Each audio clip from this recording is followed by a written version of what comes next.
Hello Gemini, Sun, Moon, Rising, and Venus signs. Kamusta kayo? Sana po'y nasa mabuti kayong kalagayan. Welcome back po sa Star Tarot. At kung bago kayo dito, welcome din po kayo. Please subscribe, like, share my videos, and leave me a comment kung naka-resonate po kayo. Thank you. So, first card ni Gemini, we have look up and look forward. Sabi dito, welcome new development for positive change. So, this is exciting, no, Gemini? Kasi merong mga bagong oportunidad dito na dadating sa buhay mo na siyang magka-create ng positibong pagbabago sa buhay mo. So, po pwedeng sa mga major areas of life ito, no? Katulad na lamang ng trabaho, karera, 'di ba? Po pwedeng merong mga pagbabagong sa mga areas na 'yan, po pwedeng magkakaroon ng pagbabago din, no, sa love life ninyo. 'Di ba? Kung wala ka pang love life, baka ngayon magkaka-love life ka na. Yung mga gano'n ba. Sa trabaho po puwedeng merong promotion or maaaring merong bagong offer sa'yo, 'di ba? Pupuwedeng maglilipat ka ng trabaho, yung mga gano'n ba. So, good luck sa'yo. So we have perfect timing, divine timing, ordained by the angels is never too late or too early. 'Di ba? This could be perfect timing for some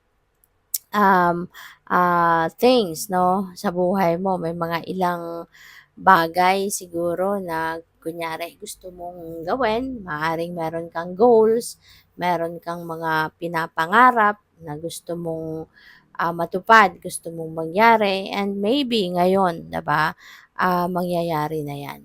Kumbaga, now is the perfect timing for you to roll out that plan kasi maaaring yung alam mo na yun, yung resources, yung mga tao na pupuwedeng makatulong sa'yo, yung situation itself, yung conditions around you ay maaaring, perfect na, 'di ba, para mangyari talaga. So, go for it. So, what else? We have celebration. Ayan, your spirit needs to play and have fun. Kaya 'wag mong, i-deprive ang sarili mo, 'di ba?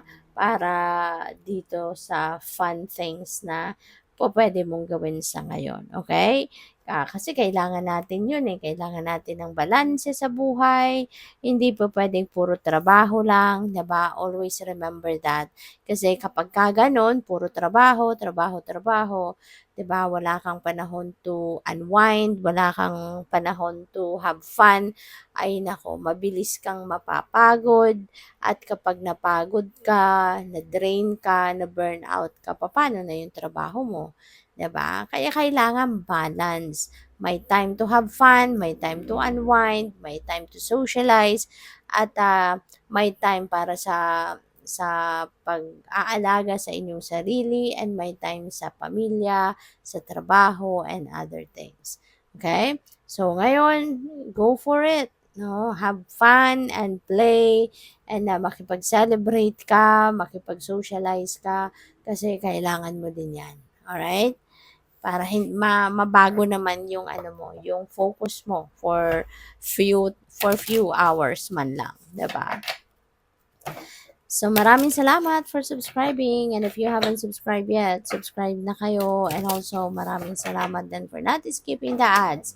Malaking bagay yan sa akin, and also please click the join button sa baba ng video kung gusto niyo na mag-join kayo sa membership. Okay? Salamat po. So, tignan natin ano pa ang mga messages para kay Gemini. We have Angel of Miracles. Open your heart and expect a miracle. Alright? So, napakaganda nito, Gemini, no? Inaanyayahan ka dito na buksan mo ang puso mo and expect for a miracle because miracle is about to happen. A miracle is about to unfold. So, this is exciting kasi you never know, ang miracle na to could be answered prayer. 'Di ba? Pupuwedeng answered prayer ito. Maaaring ito na yung pinagdadasal mo matagal na. Maaaring ito yung matagal mo nang hinihingi. Maaaring ito na yung matagal mo nang mina-manifest, 'di ba? Kaya, buksan mo ang inyong puso, 'no, at maging handa ka for anything. Kasi the universe is going to send you, miracle. So we have Battle of the Blues, take steps toward positive change. Okay, 'di ba? May positive change na card na tayong nauna. So talaga naman na merong mga pagbabagong magaganap. Merong mga pangyayaring mag-a-unfold sa buhay ninyo sa ngayon para mabago ang inyong sitwasyon for the better. Kaya be excited for that, 'di ba? Be excited for that. At saka pupuwede 'no, na meron kayong mga matagal na ninyong pinagplanuhan na, "I want to change this part of my life." 'Di ba? Gusto kong i-improve, gusto kong tanggalin, 'di ba? O kung ano pa man. So, yeah, take steps now, no? Do something, no? Kung ano man yung gusto mong baguhin, maybe this is the perfect time na for that kasi meron kang perfect timing card. So, sa katuparan mo na, make it happen. Huwag ka nang magpatumpik-tumpik pa. So we have friendship, nurture your relationships, okay? So this is the perfect time as well to nurture your relationships, lalo-lalo na yung inyong friendly relationship. Kasi baka sa sobrang kabisihan mo, sa sobrang focus mo sa career or sa business mo, maaaring wala ka ng time, no, para sa mga kaibigan. Maaaring hindi ka na nagkakaroon ng pagkakataon para makipag-bond with your friends. Baka wala ka ng pagkakataon na makipag-ano man lang, makipag-socialize, 'di ba? Makipagkita sa mga kaibigan mo, 'di ba? Kaya ngayon, maaaring magkakaroon ka na ng konting panahon, 'di ba? Para makasama sila, makausap man lang sila, makipag-bonding sa kanila. So go for it, have fun. Leadership, set your goals. Ayan. So, pupuwede 'no, na ang iba sa inyo siguro baka kayo ay magiging isang leader na. Baka may promotion dito ang iba sa inyo, 'di ba? Or maaaring, isa kang leader ng isang institusyon, puwedeng gano'n. Kaya, set your goals 'no, kung ano man yung, magagawa mo or kung ano man yung gusto mong gawin to also touch people's lives, to change other people's lives for the better as well, kung anong maitutulong mo, depende no sa kung ano ang inyong sitwasyon. Then you may set your goals and also take action towards your goals and make it happen.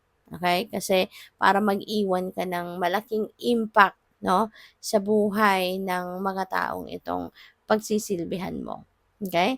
Kasi pupuwedeng ito yung inyong mission sa ngayon, 'di ba? Yung leadership, role na ito could be your mission na kaya ka nailagay sa ganyang posisyon, sa ganyang sitwasyon to be of service to many. Alright? Good luck. Thank you for watching. Love and light. Namaste.